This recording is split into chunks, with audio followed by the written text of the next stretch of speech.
Pentecost, so obviously I will preach a message concerning Pentecost, but I'm going to take a bit of a different twist this morning. Because the way that we always do it is, you focus on the gifts, you focus on the so-called, if I may say that, and I say it with great respect, powerful workings of what we think is power, and we experience it. And I think I'm going to show you a different dimension of power today, which the Lord, I think, wants to emphasize, because I think, I must be honest with you, that the church, as the Bible says, needs to move from glory to glory and strength to strength. It is man's nature to like the spectacular. It is man's nature to always, when there is a big hoo-ha, and things that impress us in the natural, we think that is good, that is great, that is strength, that is power, that is the spectacular. And God's spectacular and man's spectacular is two different things. Just as the Lord said to us, His ways are not our ways. His mind is not our mind. His thoughts are far beyond what we can think or what we can pray. And I believe, and I experienced lately actually, that the Lord is grounding His church again, trying to bring us back to the roots of I think the important and fundamental and foundational things that He taught, that Jesus taught His disciples when they were walking this earth. And because if you go and have a look at how Jesus ministered, what He did and so on, and He drew massive and great crowds through the miracles that He did.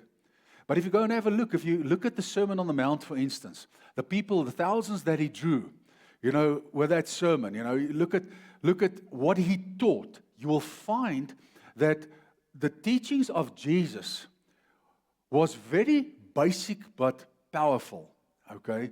And it was all about our lives, how to conduct our lives day by day. Not those so-called events of let me heal, somebody from blindness or a cripple or whatever. Those were events that took place which He used in specific places with a specific reason, with specific people, so that He could also get their attention, so that they could hear, so that He could preach the gospel of the kingdom, so that He could teach them more about the kingdom of God. And He did those things, the spectacular things actually, okay, to draw the people, to get their attention. Because if He didn't do that, because statements was even made by some of these Pharisees and the religious leaders of that time, and say, but goodness, He does miracles and things that no man, in inverted commas, have ever done. So you could see that was most definitely a strategy of the Lord Jesus Christ to get people's attention. But that was not the focus point of His teachings, was the miracles and, the so-called spectacular things which actually stirs our flesh, which gets our attention. The actual things that He wanted to be emphasized and, get the attention was the things that really mattered. It was the things like, how do I work with my brother, my sister? How do I conduct my marriage? How do I work with my children? Because those things have kingdom value. The miracles has got no eternal kingdom value. The so-called spectacular. The things that we go through every day, the challenges, how we handle them, how we stand, how we are strong out there in a world. The things which Jesus actually said, He never said, listen, I did these miracles and you should do these miracles and so forth. No. He made statements like, He said, I have overcome this world. Therefore, you will also overcome this world. Okay? In me, you will be strong. Things like that. Those were the important things which He wanted to share with His children, with His church, with us, His people. Now, therefore, that's why I say I want to take a different angle today on the power of the Holy Spirit. And what's the essence of the power of the Holy Spirit? Just before the service, David and me had a couple of words concerning these things. And we were chatting about it, the fact that I'm on my own out there. You walk out of this place, here we were singing and we feel lekker and, you feel the goosebumps and you feel this and you feel that. You feel so strong. You know why? Because there's 140 or 50 people here glorifying God together. So you will feel strong. You will feel, okay, nothing else matters and so on. But what happens when you get out there, you're alone and you're faced with reality in that sense. And, the challenges is in your face. They don't disappear. What do you do then? How do you face it? How do you stand? How are you strong? And that is what Jesus wants for us, for His church, for His children. He wants you to go out there standing alone, nobody with you, just realizing and knowing and believing that He is with you, that He won't drop you, that you can stand upon His word. There you need to stand in the power of the Holy Spirit. There you need to be filled with the Spirit. Okay, and your cup should overflow in a powerful way when you're on your own there. When you're facing this multitude of demonic forces, of resistance, of challenges, and Satan breathing through people actually down your throat. There you need to be strong. Because there, the tacky eats the tar. A tacky doesn't eat the tar here. A tacky eats the tar out there. And there is where you need to stand, and know that you are strong. Now, how do I do that? Just one thing. Swim deeper. That is the theme of our sermon in this morning. And I have to lay a foundation, and I'm actually going to look at Ezekiel 47 this morning and just read it through with you, and then I'll make a couple of statements, and I want to take you to something very special. I'm going to try and answer the question today of how do I get filled with the Spirit? Because at the end of the day, that is what Jesus says. He says, do not be drunk or get drunk from wine, but be filled with the Spirit. Now, that is a statement that He makes, but Jesus is so wonderful. But we are blind. We must open our eyes and our spiritual ears to hear and to see what God is saying, because we take these statements, get filled with the Spirit, for instance. Go out, let me be filled with the Spirit. I ask the question, how? Because you can make a statement, do this, but if you don't tell me how to do it, where the answer lies, I will never be filled with the Spirit. On the day of Pentecost, the Spirit of the Lord came and dwelt within us. And He said, I will dwell in you and I will be with you. Two things. I will dwell in you and I will be with you. But that speaks of presence. It speaks of the fact it's only a point of beginning. It's a point of beginning. There is a responsibility that lies with each and every child of God that got to know the Lord and received the Holy Spirit.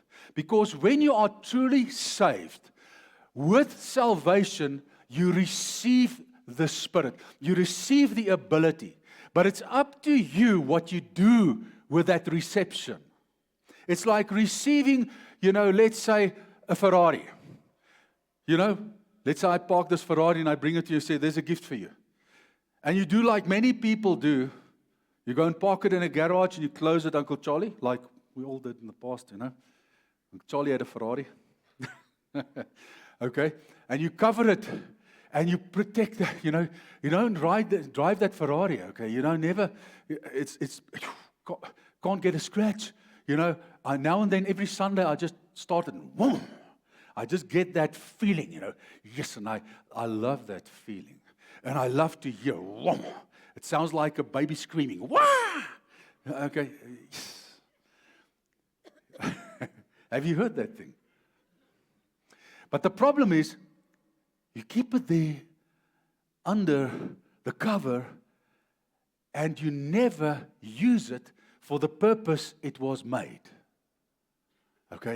Because you don't want it to be damaged. You are too worried. You're going to park it here at a shopping center and somebody's going to ding the door. Open it, or something's going to happen to it and your insurance is 50,000 Rand a month. And then the thing loses value. Can I tell you something? The Holy Spirit never loses value. He escalates in our hearts and our lives all the time. He cannot lose value. He actually becomes more valuable to you as you get to understand Him better. The Holy Spirit is not given by God, okay, to place in a glass case and to cover up in that sense. The Holy Spirit has been given to us, to cherish and to utilize in that way with great respect, to use. He's a person, but I'm just saying to you, He cannot be abused except if you quench Him. He wants you to be 24/7 on His case, asking for guidance, okay, trusting Him to take you to places, to show you things. You must be on top of the Spirit all the time. You must be on His bearings all the time. All the time. You cannot outrun Him. Impossible. He's way ahead of you. Way ahead of you. He is where you need to come. But He wants to take you there. And He leads you into all truth. But let's quickly read Ezekiel 27. Is it up? Okay, I hope that is big enough for you guys to read, isn't it? Let me ask you. Okay, so you can read it. You're not that old. Okay. Ezekiel, let me just give you a bit of a background. Ezekiel, the Lord really privileged him, if I may say that. He saw things, he experienced visions and saw visions which was beautiful and awesome, right into the future, like you cannot believe. Ezekiel himself didn't have an idea why or what. And even unto today, we don't really have an idea. We have a little bit of a revelation of what he saw. And that is what I'm going to try and share with you this morning as well. So, just to give a bit of a background, he sees, God opens his eyes to see a vision, okay, of the millennial temple. And also, I believe that vision coincides 100% with the temple in heaven, which the Bible also speaks of. But a very interesting thing, I'm just going to throw it out to you quickly. There's also a scripture that says, when we, right at the end, there shall not be a temple anymore, as described here. But God himself will be the temple, and he himself will be the representation of his presence in that way. So I'm just saying that because you might read one scripture also in Revelation pertaining to the fact that, and it's right at the end actually in chapter 21. The same man, John, makes statements in chapter 6, etc., concerning the temple which God indwells, and his presence. And the ark is actually there. The ark of the covenant, is currently in heaven now in a temple form. And that is also the basis and the plan by which God commanded Moses to build the tabernacle, is exactly the temple in heaven. Okay? But I just want to say that to you. But right at the end, that so-called worship where we were used to a building, going to a building, or, the Holy of Holies and, the inner courts, etc., etc. God himself will represent that in person, not in a place. Okay, but we read, until that time, there is a representation of a building-like place. Okay, so I just want to give you that more or less that background so that you have both the perception of what is going on. But for that we're working on this morning, he showed Ezekiel a temple with a specific purpose. With a specific purpose. Now let's quickly read it. And I want you to focus now on the fact that one thing happens here right through as we're going to read it. And as we read it, I want you just to focus upon that. That the Bible speaks of a man, but he doesn't give a capital letter. So I cannot say it was Jesus that led him through this process, showing him the river, etc. It could have been an angel as well, okay? But it doesn't. That's not what matters here. The main thing is he was led in a specific way into water. And, in specific depths. Let's just read it quickly. Then he brought me back to the door. Now Ezekiel is talking about the man, angel of the temple. And there was water flowing, very importantly, from under the threshold of the temple toward the east. For the front of the temple faced east. The water was flowing from under the right side of the temple, south of the altar, okay, of sacrifice. Very important. He brought me out by way of the north gate and led me around the outside to an outer gateway. This angel is leading him now, through the temple in a specific path that faces east, and there was water running out of the right side. So we can see water is very important here. And when the man went out to the east with a line in his hand, he measured 1,000 cubits, and he brought me through the waters. The water came up to my ankles, okay? And again he measured 1,000 and brought me through the waters. And the water came up to my knees. And again he measured 1,000 and brought me through the water. And the water came up to my waist. So he was going deeper and deeper and deeper into this river of water. Again he measured 1,000, and it was a river that I could not cross. Okay? The water was so deep, I had to swim in it. Now, as soon as you get into a river, and the water is, you cannot walk anymore, you are completely left over, okay, into the hands of the river. Because you can swim and stay above the water, but the river determines the direction where you go. Very importantly here. So only when his feet was picked up from the bottom of the river, he flowed literally. He was taken by the river where the river wanted him to go. Okay? And this man said to him, Son of man, have you seen this? Have you seen this road? Have you seen this process which I'm currently taking you on? I'm taking you ankle deep, knee deep, waist deep, and then I want you to swim. Then he brought me and he returned me back to the river bank. When I returned there, along the bank of the river were very many trees on one side and the other. Then he said to me, this water that I've put you into, okay, flows towards the eastern region, going down into the valley, and enters the sea, okay, which the sea also speaks of multitudes of people, and also of this world, okay.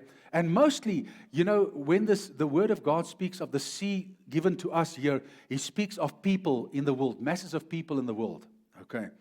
When it reaches the sea, its waters are healed, and it shall be for every living thing that moves. Listen to this. Wherever the river goes, and that person goes with the river, he will live. Okay? And that word live actually speaks of being strong. He will be strengthened. He will be empowered. Okay? Along the bank of the river on this side, and that side will grow all kinds of trees used for food. Their leaves will not wither, and their fruit will not fail. They will bear, listen, the trees that are planted next to that river will bear fruit every month because their water flows from the sanctuary. Okay, I just want to touch on a couple of things here before we go on. And that is the fact that this is a type of the Holy Spirit and the living water of God, the living water which He speaks of. He spoke to the lady when she gave Him at the well the water. He said to her, listen, I will give you living water and you will never thirst again. He was actually referring ahead, far ahead of time, not only of the fact that salvation is to come, but also the fact that the Holy Spirit will lead you in this river of living water and life. And that is the essence of who the Holy Spirit is and should be for us today. I'm going to knock on it now. The bottom line is what the angel wanted to show him here is, as long as you are in control, as long as you are standing, as long as you are walking, I can walk against the flow of the river, okay, as long as I'm in control, as long as my feet is on this earth and I'm touching it. But as soon as I go deeper I venture deeper into this, and that he did by will. Although the angel said to him, come, he had a choice. He saw and he knew he was going deeper. He knew, listen, at some stage, I will just have to trust this oak, because I'm going to get to a place whereby this river is going to take me and I won't be able to stand anymore. I will not be in control anymore, okay? And I will have to trust this river to take me to a place which is good, which is safe, which is for me in that sense. That is exactly the way the Holy Spirit wants our lives to be. It's for us to venture in, to venture deeper, to go deeper into and to trust Him more in what we do, so to such an extent that I'm not in control. Although I'm still swimming and staying above the water, and also just enjoying the good stuff next to the river, the fruit of it, the beautiful trees, etc., and trust Him because He says that this river of life would lead me to life. Very important, very important. Okay. Now, that is the statement made. We want to move now to the hell.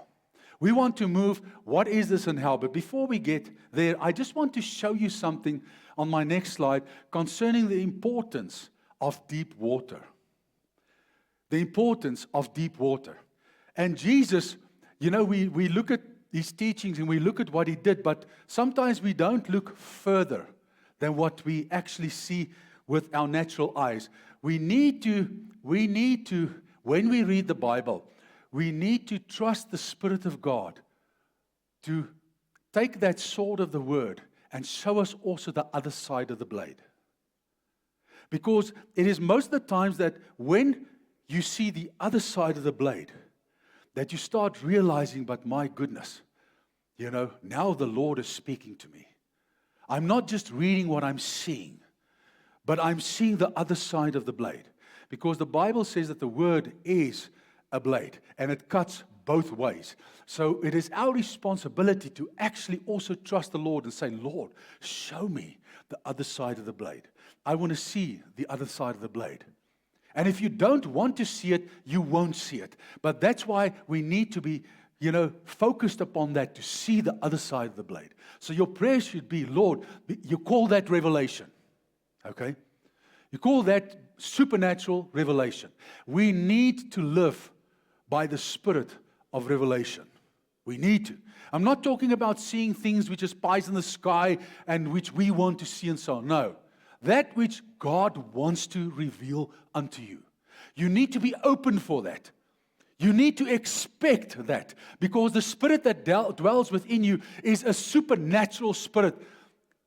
Okay? That was sent in person from a supernatural kingdom. And He does supernatural acts. He does not function in the natural. He functions above in the supernatural. So if you do not expect, and if you do not have an expectancy in your heart and anticipate the supernatural in that sense, you will never experience it. You will never experience the good things of God. The so-called things where you say, wow, this is the Lord. This is God that gave it. This is the Lord speaking. It's not just me reading, a storybook here. This is God. I never knew this, and now I see it with different eyes. Yes, you are seeing it with the eyes of the Holy Spirit because you're allowing Him to see through you. Launch into the deep. What happened here was in Luke 5. Okay, let's just read that. So it was as the multitude pressed about Him to hear the word of God. It's actually beautiful that He says to hear the word of God, not to see a miracle. Okay? Because that is what counts. That He stood by the lake of Gennesaret and saw two boats standing. Jesus saw these boats by the lake. But the fishermen had gone from them and were washing their nets. Then He got into one of the boats, which was Simon's, and asked him to push him out. Okay, that's put out, a little from the land. So everybody could see Him. This is so symbolic and so beautiful. So that everybody could see Him. Everybody. The people He was preaching to and teaching was people from all walks of life. It was unbelievers. Most of them was unbelievers. But all super religious guys, like the Pharisees, etc. And He just wanted them, listen, just to see Him. That's why He went and He said, Simon, just push me a bit into the water. Not deep. Because Simon, listen to this. Simon and them could still stand in the Dead Sea. They could still stand. They pushed him into the water with a boat just a bit back so that the people could see him. And they were standing there, holding the boat, otherwise, the wind or whatever would probably have blown the boat away. So here, Simon, and, of his friends were standing, holding the boat. Okay, and Jesus was, let's say, a bit in, let's say 20 meters into the sea in that sense, and the people could see him. And he started sharing the word with them, which he did. And after he had done that, and he sat down, when he had stopped speaking, then he said to Simon, listen to this. He said, Simon, now, don't push me in because you won't be able to push me in. I want us now to launch into the deep. Okay? And to let down the nets. But Simon answered and said to him, Master, we have toiled all night and caught nothing. Nevertheless, at your word, I will let the net down. And when they had done this, they caught a great number of fish, and their nets was breaking. Now, we always teach about the nets breaking and, when Jesus is in the boat, etc., etc. I want to show you a different dimension here. Only when Jesus took, and it's unfortunate that he couldn't take the multitude with him. And I don't think the multitude would have gone with him because they were mostly scared of the sea. It was only the fisherman that was used to the sea that was prepared to go deeper. And what they did was they did it at the word of Jesus. Okay? So Jesus said to them, swim deeper. And they said, let's go. Okay? And what happened when they got into the deep water? Listen, not on their own. The previous day, they tried to go into the deep water on their own. They couldn't catch nothing. Okay? But let's think of the Holy Spirit. When you go with the Holy Spirit into deep water, not on your own, you will not drown. When you go into this deep water with the Spirit, what happens is great things. You catch multitudes of fish. The fruit is there. The power happens. They did nothing different except they went with, I'm going to say, the Holy Spirit. That was the difference. Instead of their own venturing into the deep, venture into any challenge, venturing into any business, venture into any situation of your own. If you go with the Spirit, you succeed. If you go with the Spirit, there is abundance. There is success. Okay? Because He takes you there. I just wanted to show you that because that was just something beautiful for me, which we look at with, from the other side of the blade. Right. Now we know, and I just want to mention this again, okay, that the Holy Spirit was given to us. Let's just look at the scripture there. Luke 24. Then Jesus said to them, thus it is written that thus it was necessary for Christ to suffer. It was necessary. And to rise from the dead on the third day. And that repentance and remission of sins should be preached in His name to all nations, beginning at Jerusalem. And you are witnesses of these things. You're speaking to His disciples here. Behold, I will send. This was after He was resurrected. I will send the promise of my Father upon you, but tarry in the city, Jerusalem, until you are endued with power from on high. In John, and I will pray the Father, Jesus once again said, and He will give you another helper, that He may abide with you forever. Forever. Your direct contact, listen to me, your direct contact with the living God is through His Spirit. There's no other direct contact to heaven, okay, and to the kingdom except through His Spirit now on earth. Jesus in person is sitting at the right hand of the Father. The Holy Spirit, like Jesus was in person here on earth, is now in person here on earth inside of you. Very important to acknowledge, to declare, to state, to believe, to live. And the more we get the revelation and the more we focus upon, the more we set our minds upon the fact that He is there, the fact that He functions, but it's all about what you allow the Holy Spirit to do in and through you. And we'll get to that just now. He says, the Spirit of truth, whom the world cannot receive. The world cannot receive. The privilege is there for the children of God to receive the Spirit. Because it is neither sees Him nor knows Him.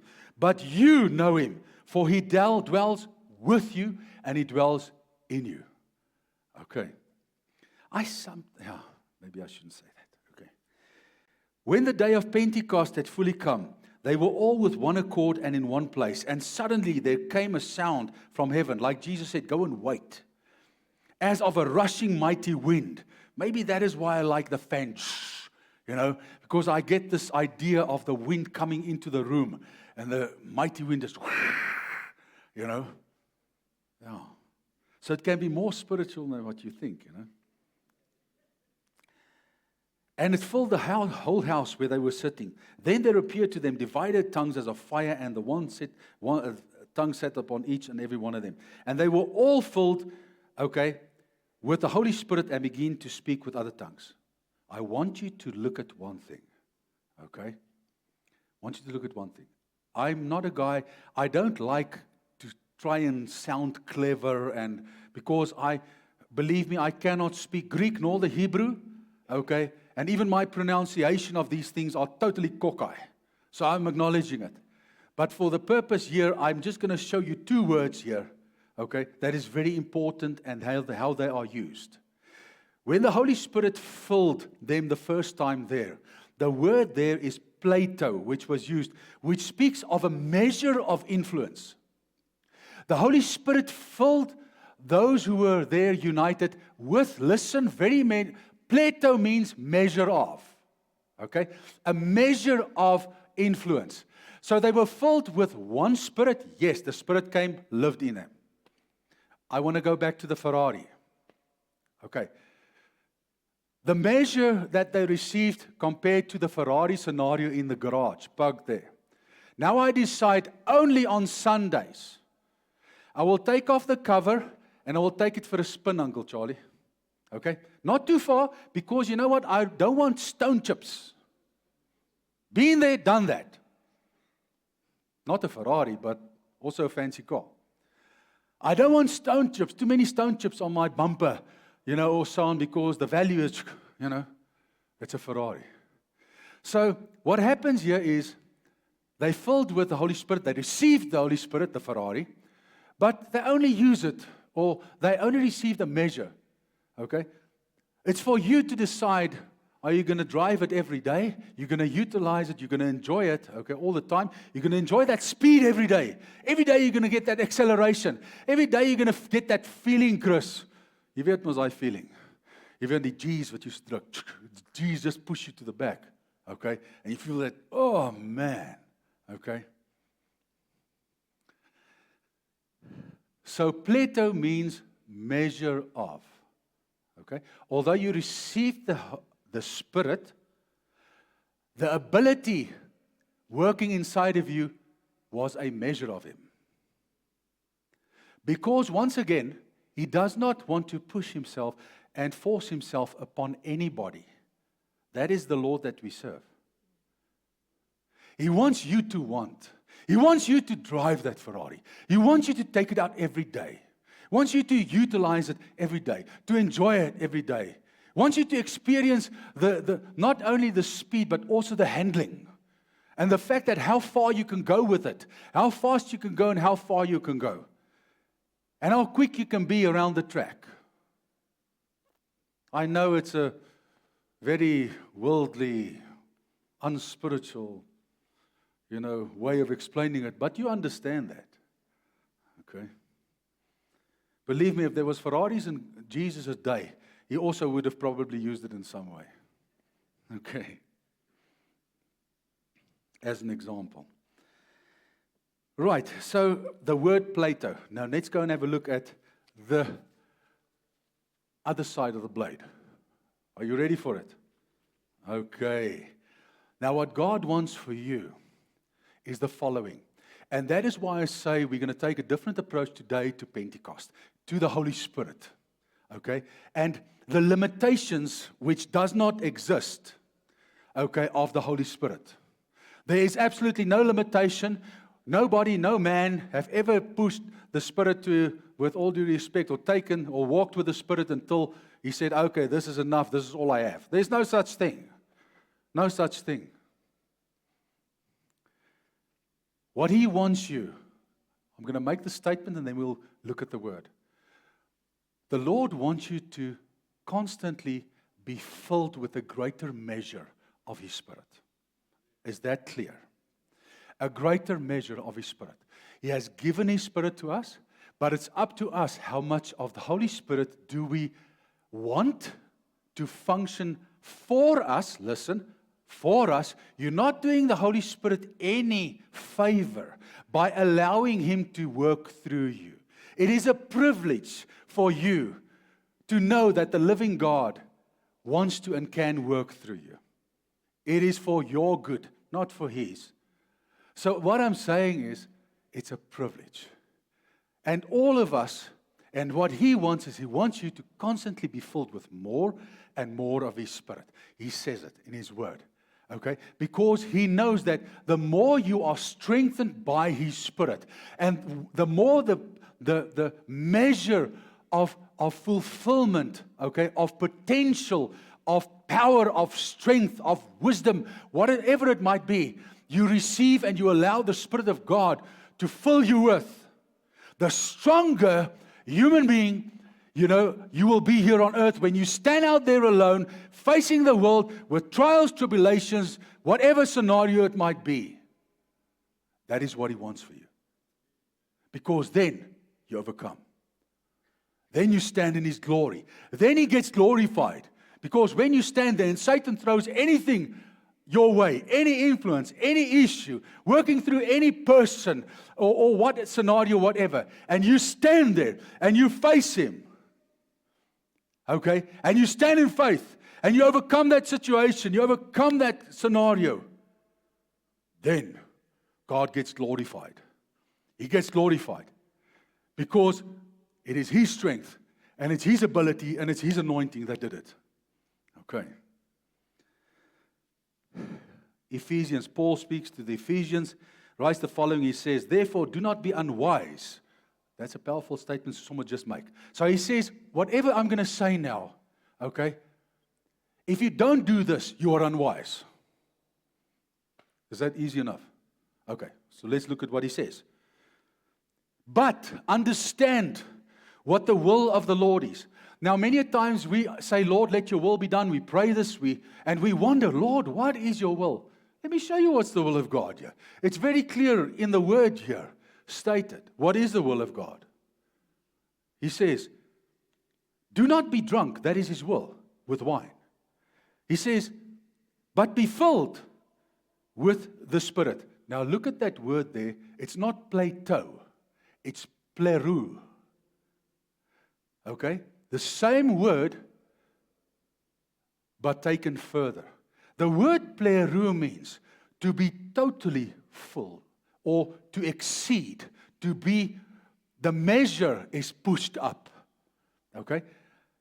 So Paul says, this is the will of God, that you do not only have the Spirit in measure, but that you in some way allow the Holy Spirit. Listen, the word allow. Did you hear that? Did you hear that? Allow. Say allow. I'll say. That you allow the Spirit of God to fill you. So it's not up to God, it's up to you. He said it already. And He said, okay, now let me show you what He says. How should we be filled up with the Holy Spirit? By going to pray for 12 hours a day, for going to fast for half of the month, okay, for staying away from dirty people, okay? This is the way that you get filled with the Spirit. No. Now, that is why I say, we look at the ways of God, and the Bible says very clearly that, listen, the things which seems wise in the world's eyes is foolishness in God's sight. And the things that seems foolish in the world's eyes is wisdom in God's eyes. I'm going to give you the wisdom of God that sounds foolish. Are you here? Do you have it? Okay. Make ready to hear what children speak about, not adults. Not the so-called clever people like me and you. Children speak about these things. This is what children do. He says, be filled with the Spirit. Now he says, comma. I looked at the King James original, okay? The Strong's Hebrew scenario, okay? It's not, and do this and do that. He says, what he's saying is, I'm going to tell you now how you get filled with the Holy Spirit. He says, speaking, now I'm rectifying again. Sorry, I have to stop. The New King James Version is wrong in the fact that he says, speak to one another, okay, in Psalms. The original King James says the following. He says, speak to yourself. Not to you or to you with a psalm. He says, speak to yourself. So go to the King James Version and scratch it out. To one another, and you write there, myself.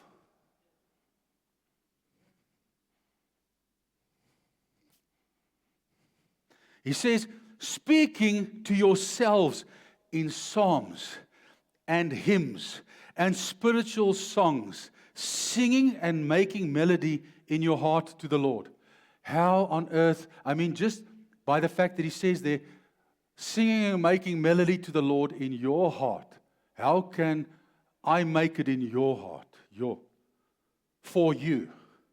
Except it is I doing it, and I'm singing spiritual songs, I'm making melody. Now I hear the kiddies, the kiddies playing there in the, wherever they're busy playing, and singing a song, woo, woo, woo. You think, they're playing nicely. So the Lord wants you. And I'm going back to a 2 years back sermon, and not only a sermon, stating to you all the time that you have to force yourself and get yourself into the way of having and singing and always having a song in your heart or a worship song or something. You start it. It's not just going to happen. What happens is, let me tell you what does happen. When you condition yourself to do what the word says there, by having a beautiful song which you like, but try and get a song that focuses upon God's goodness, His glory, thanking Him, glorifying Him, worshiping Him, not yourself or whatever, okay? A song that you like, your favorite song. Take your favorite song, okay? Which gives you the goosebumps, all right, in inverted commas. And you take that song, and you constantly sing it inside, outside. Sing it loud, sing it soft, sing it in your innermost being. Sing it. That is making or singing hymns, psalms, whatever, in your innermost man. Do you know what happens then? You get filled with the Holy Spirit. The measure of the power of the Spirit in you rises. Did I say it, or does the Lord say it? The simplicity in our terms and in our minds, okay? We would think you need to write a thesis on this. How to get filled with the Holy Spirit. What should I and what shouldn't I do? How many times should I stand on my head? What should I know? How clever should I be? Etc. No. That's not what he says. He says, be filled with the Spirit by, singing to yourself, and glorifying Him. But let's take it further. He says, singing these psalms and hymns and spiritual songs, singing. It can be singing in tongues, it can be singing in the Spirit, whatever way. Making melody in your heart. To what? To the Lord. So what's happening here is, you are actually, by doing this, you are actually confiding all the time your love, channeling your love, which is the greatest commandment to the Lord. to Him. You're channeling it to Him all the time by doing this, by doing this, by doing this. And remember, it happens within you, people, and the Holy Spirit resides within you. So whatever you do there is running through the Spirit of God in you. Okay? And it's running up to God, up to the Lord. And He's getting glorified through it all the time, all the time, all the time. And by it, the Holy Spirit, okay, is filling and filling and filling and filling you more with strength, ability, and with power. Supernatural ability and power. Through a very simple, plain act like doing what He says here. And He says, sorry, I mustn't forget that, giving thanks. Okay? Always, for all things, to God the Father in the name of Jesus Christ. Now, these things are things that you do in you, and for yourself. But then He comes with a comma again. Now we get to an act, which is towards the other part of His love. He says, and you shall love what? Yes, your neighbor as yourself. Okay. So this first part of singing the hymns and so forth is actually projected to God. Then He says, but do not forget what I said. It's not only towards me, because you actually show your love for me by loving one another. Now He says here, He says, you get filled with the Spirit by submitting to one another in love. Why did He say that? What does that mean? Let me tell you what it actually means. I spoke to David this morning. David put up these beautiful goodies for us. Okay, the roof project, so on. I couldn't do that. I can't do that. Okay? But David did it for us. Okay, and so you guys, Penny does the communion every Sunday. I don't do it. And we were chatting about these things, and I said to David, David, you know what? Who do you think has the most important job in the church in God's eyes? Not my eyes, God's eyes. I said to him, Pen, sorry, you're sitting here probably now. How are you going to see how important you are? Okay? I said, how important is communion to Jesus? Yes, David said, oh, come on. It's the last thing that Jesus did. He taught us, and every single time we take communion, we are united in His death and resurrection. There can be nothing more important than that. I fully agree with that. Okay? I also feel that way. Okay? Because communion is a culmination of the Word, a culmination of what He did on the cross, a culmination of everything.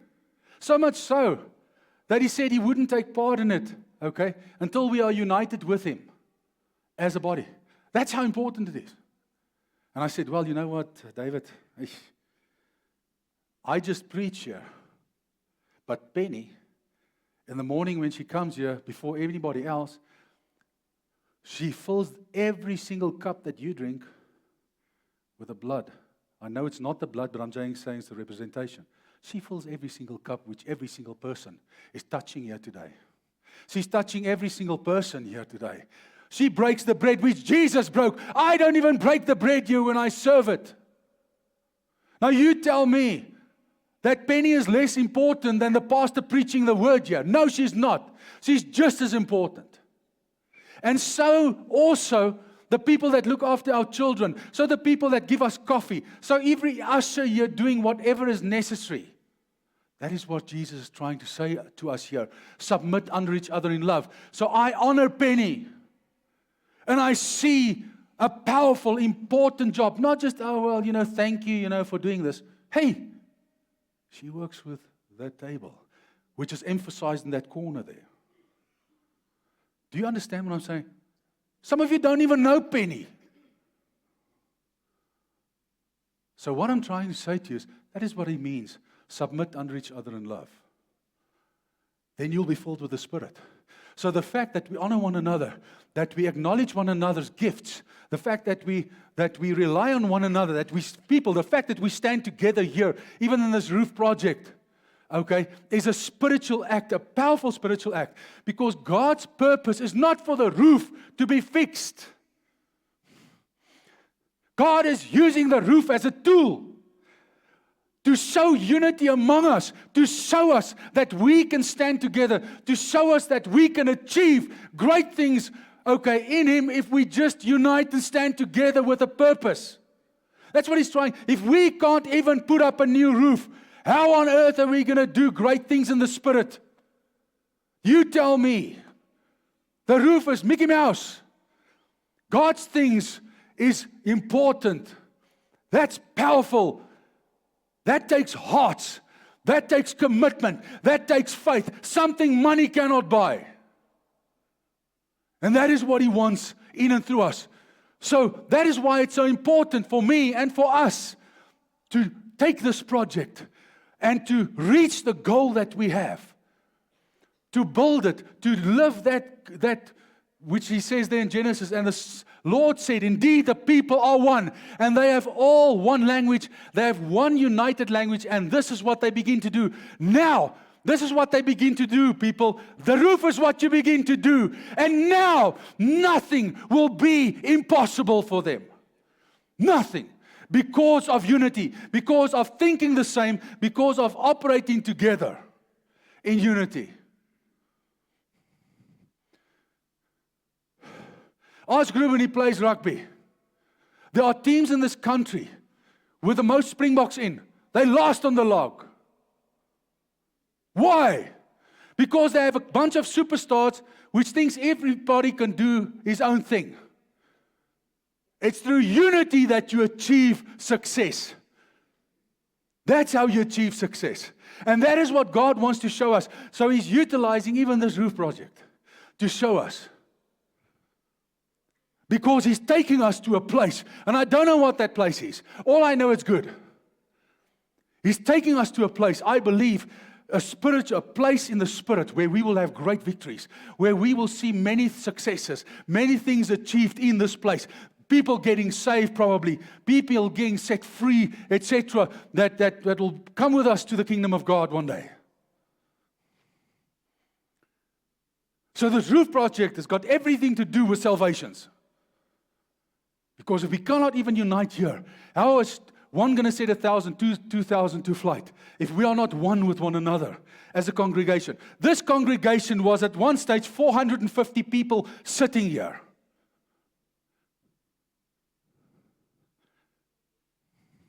Yes, I must be careful what I say now because I wanted to use words. There's 140, 150 people sitting here now. The 450 that we were so divided, okay, it's not even funny. With the wrong motives, the wrong ways. Otherwise, they would have been here still. And what God knew is He knew it and He saw it. And He built His church here. And the people He wanted here, which He knew. Our heart, my heart from the beginning was, and I said to God, before I went into ministry, I said to the Lord, Lord, I don't want donkeys. I want racehorses. Okay? I don't want to kickstart people. Okay? And I said, no, I don't want people who is just there for the ride. And I said to God, I said, Lord, rather give me a small amount of people united. United standing together with truthful hearts. With hearts in unity, which love you with their whole life. With everything that they have. That understand what it is that Christ in me is the hope of glory. And God is doing that. Let me just give you an example why I say that. And don't think I'm getting puffed up or not at all. I just want to say to you, you must know these things. In general, churches, when they have, let's say, 450 people, you will find that, about of those 450 members, you might have 300 that attend services, okay? Which is 150 that don't, that snip one, knit one. I'm not saying you shouldn't, I also go away for a week or two or whatever, to relax. But I'm talking about people coming once in 3 months, 5 months, 6 months, and then you need to do everything for them. You need to be their pastor, etc., etc. But they're not committed at all. Not to the Lord and neither to the church, okay? Because the Lord says, do not neglect the gatherings, okay? Let me tell you something about you. Can I tell you something about you? Say yes.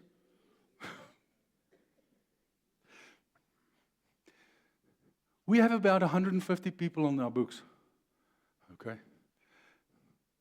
we seldom have less than 135 on a Sunday morning here. That gives 15 people about, which is away. And those people, I understand, I mean, you know the wives. You know, it's our anniversary. So you need to do something and take her away. So those guys are guys that take their wives away for the anniversary.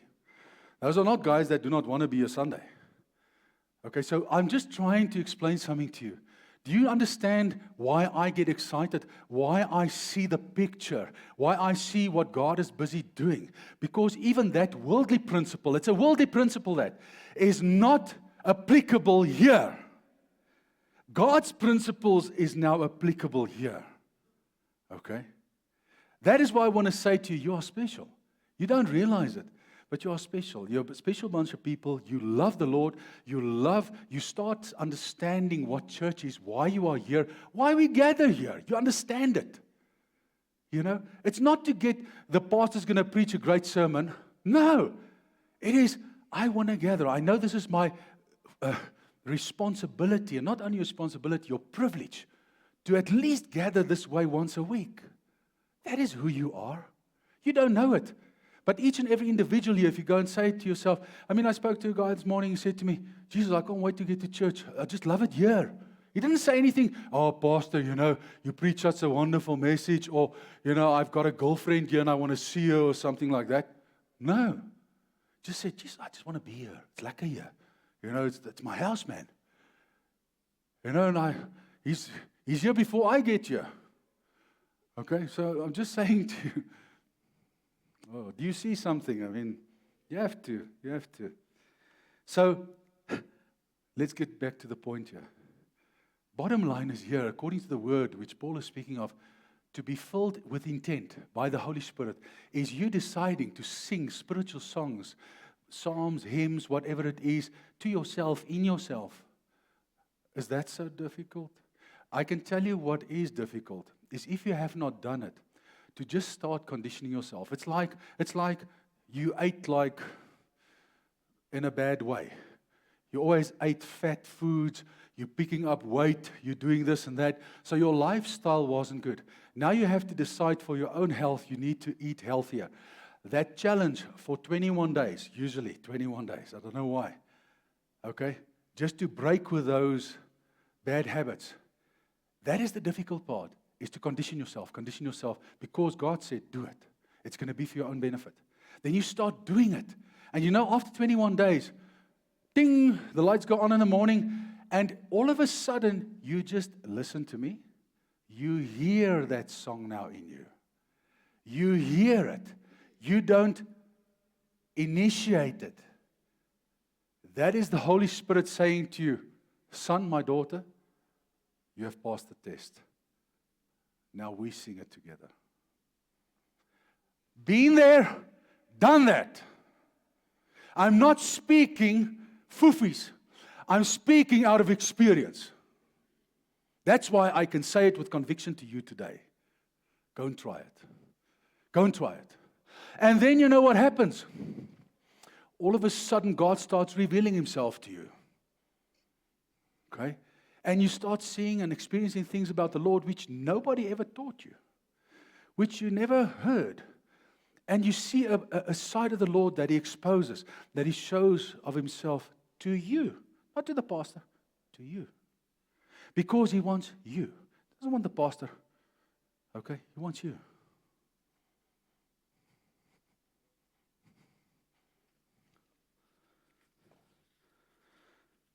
We can see that throughout Acts, throughout the walk, and I just mentioned one or two examples. I could have had lists of scriptures here where the people were filled with the Holy Spirit, where the measure was raised, okay? Whilst Paul was preaching, whilst they were praying, okay, many things.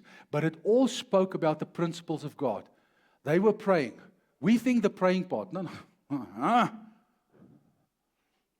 If only prayer brought you to be filled with the Holy Spirit, it would have been easy. They were praying together. It speaks of the people that were agreeing with one another and loving one another. That was more important than the prayer to God. Is to see his children living in harmony with one another and glorifying him, within their sphere and what they're doing. If you want to make me happy, let me look at my children, how they love up one another, how they hug one another, what they do. And I just stand back. I don't need to hear anything. I just need to see that. I just need to see that. And they say, oh, that's awesome. We did something right. Our children, dwell in love towards one another. They, what do you think God thinks? Exactly. But in the extreme. He says, if you then, who are kokololis actually, and you are in the flesh, you do the best and love your children, want to give to them the best. How much more do I? So what he's saying is, what you feel, I feel in extremes. In extremes. Okay. So, you know what? There you have it. There's another couple of things here as well, and you can see what happens here. And the important things for God, when people get filled with the Spirit, they're also filled with joy. Okay? There's joy and there's gladness what is the strength of the Lord? What is the kingdom of God? Righteousness, peace, and joy in the Holy Spirit. It's a couple of powerful statements made there, were. Let me tell you that. Okay. I didn't hear in one of them, the dead was raised. Okay. The blind saw the glamour of what the flesh likes. The so-called power. No. Let me tell you, the Bible in actual fact says, you will stand before me and ask who you are. And you will say, Lord, I cast out devils in your name. I did the glamorous things, the spectacular, I healed the sick, I did this and this. And he says, excuse me, I don't know you. But doing the will of God, he knows you. By singing hymns in your heart, thanking him always in your heart, by submitting one another in love, you are doing his will. You are doing what he called you to do. Those things, that is power. That is power. If you do not know that the gifts of the Holy Spirit and all miracle working power concerning, miracles, etc., has got absolutely nothing to do with you. You are actually not saved. That says nothing about you. It says everything about God. Because he decides how and through whom. God does not need a pastor or a super spiritual child of his to lay hands on somebody and they get healed. He can use anything and anybody and do that. And he doesn't even need that. He can do it himself. And he does it. Without anybody even doing anything. But you know what he can't do? There's something God can't do. Okay? He can't live fruit of the Spirit through you. He can't do that. Only you can. And you tell me what impresses him then. The fact that he does miracles doesn't impress him through you. But the fact that you decide and that you live the fruit of the Holy Spirit, now you're talking. Now he says, oh, wait. Okay? That counts. That counts. So people, I think this morning, the whole sermon, concerning the Holy Spirit and Pentecost, we must see the flip side of the coin, the other side of the blade. And we must not be impressed by our emotions, okay? I'm telling you, and I've been telling you always, you're not led by emotions. Emotions is not from the kingdom of God, okay? That is from this world, because emotions manipulate. And that is not from God. And I'm not saying you shouldn't cry. I cry many times. But the things which I cry for is the presence of God or the goodness of God. I've got a reason to cry then. because it's out of a grateful heart. With all due respect, not that you shouldn't, people, hear me. Most of the times, I don't even cry over death, even if it is close to me. You know why? Can I tell you why? Because He says, rejoice when somebody passes on. We should cry when a baby is born, He says. That's not this world. This world is, it's a joyous thing, a baby is born. Well, and I'm not saying we shouldn't. We should be happy and everything. All I'm just saying is, God is bringing something into perspective concerning the truth. The truth. And that is that we should be happy for one another. You know, when we know that person served the Lord and that person is safe and sound with God, I still need to get there. And whilst I'm on this earth, there's still a possibility of me messing up. Do you understand? Now that is why I'm saying to you, let's just stand back a bit, people, and look at kingdom principles. Because you are not of this world anymore. You've been placed back into it, but you are not of this world anymore.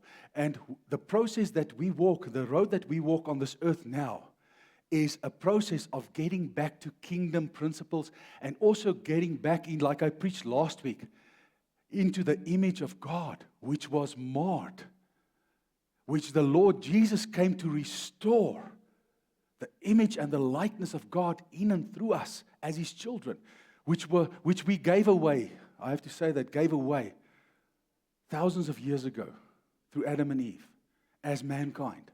And God wants His children once again to be restored into His full image and His full likeness, because we are going to live with Him forever. And there is no time for disunity. There is no time for foofies from this earth. Okay? So what He's showing us here now, for those who are reborn, for those who start walking a path with Jesus, is to become more like Him, to take His image, to be transformed back into His image. That is why we walk this way, why we learn, why we constantly come and repent of certain things, why we change our lives, etc., etc. We are constantly being transformed into His image all the time. And to a certain extent, and then we leave this planet, and when we see Him face to face, then we see the fullness, and we experience the fullness, and then, that is our destination. Okay, are you here? Just one quick word, all right. It is our responsibility to grow from glory to glory. My next slide. Romans 1:16 says, "For I am not ashamed of the gospel," Paul says, "of Christ. For it is the power of God unto salvation for everyone who believes, for the Jew first and for the Greek. For in it the righteousness of God is revealed from faith to faith, as it is written, the just shall live by faith." It is our responsibility to live and to grow from faith to faith. So it means from a certain measure of faith to a greater measure of faith.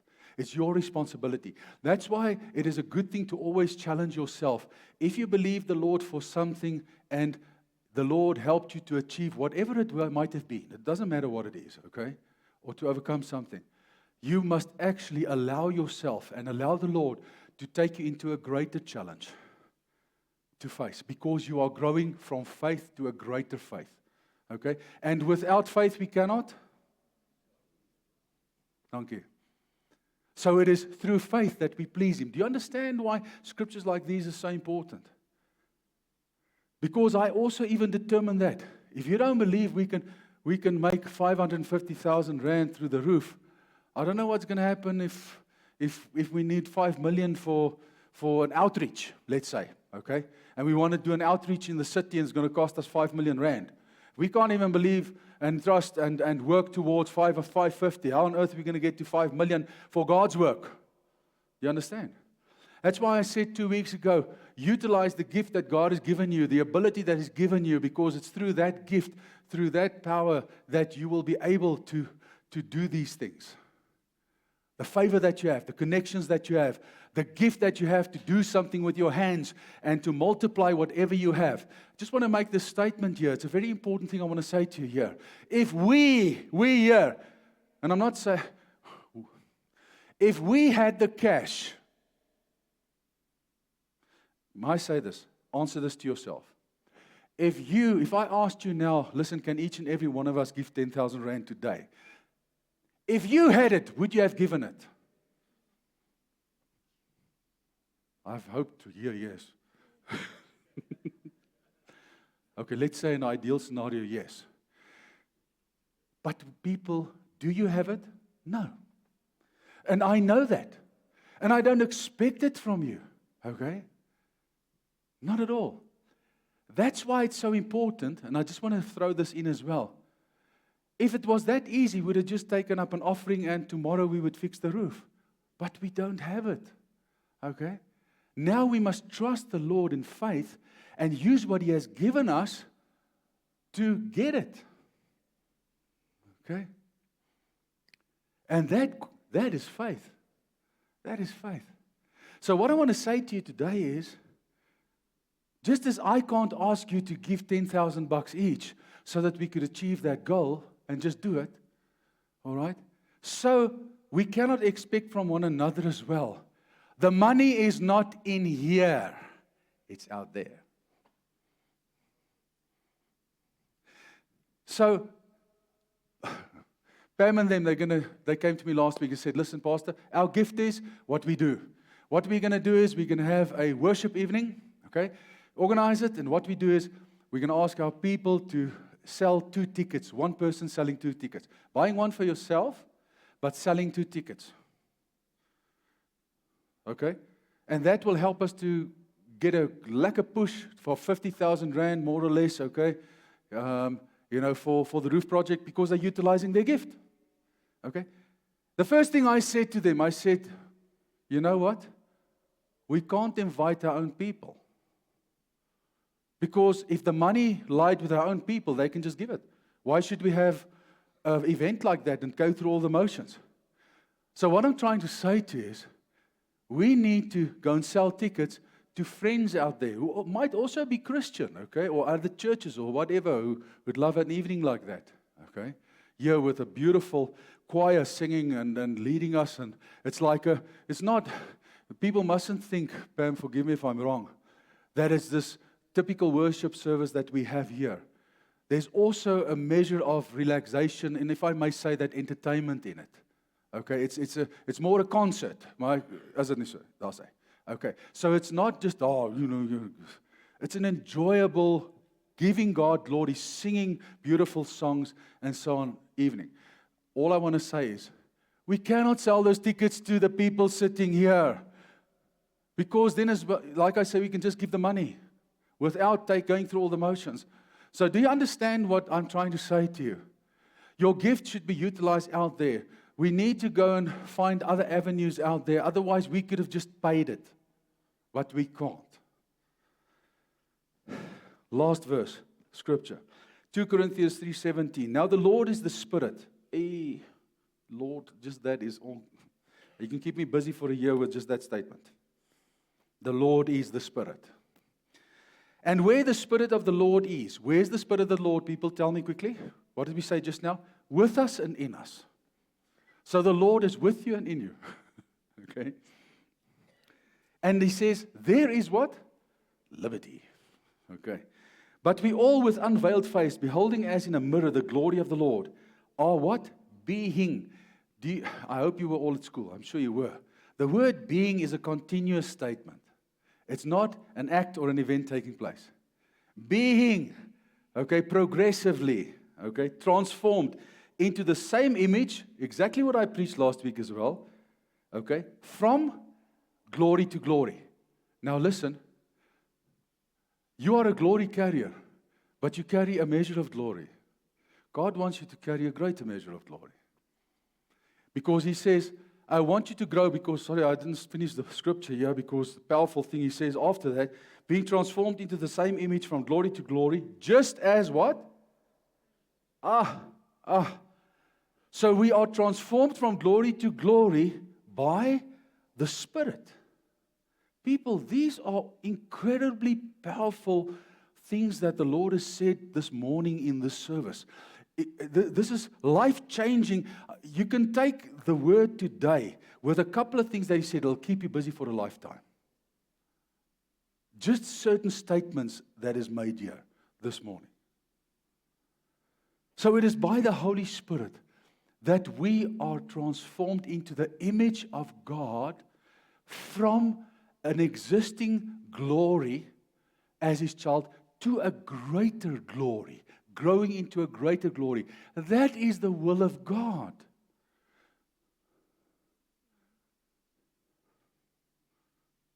So I hope you, in some way, this morning you received, the essence of what God wants for you and for me. In simple terms, layman's terms, of what He wants and what I need to do to do that. Because the Word is so clear concerning that, isn't it? Amen. Okay. That's the story. Amen. Give Him a praise offering. Let me tell you, God is so good to us by sharing with us, okay, Himself. I'm saying it again. By revealing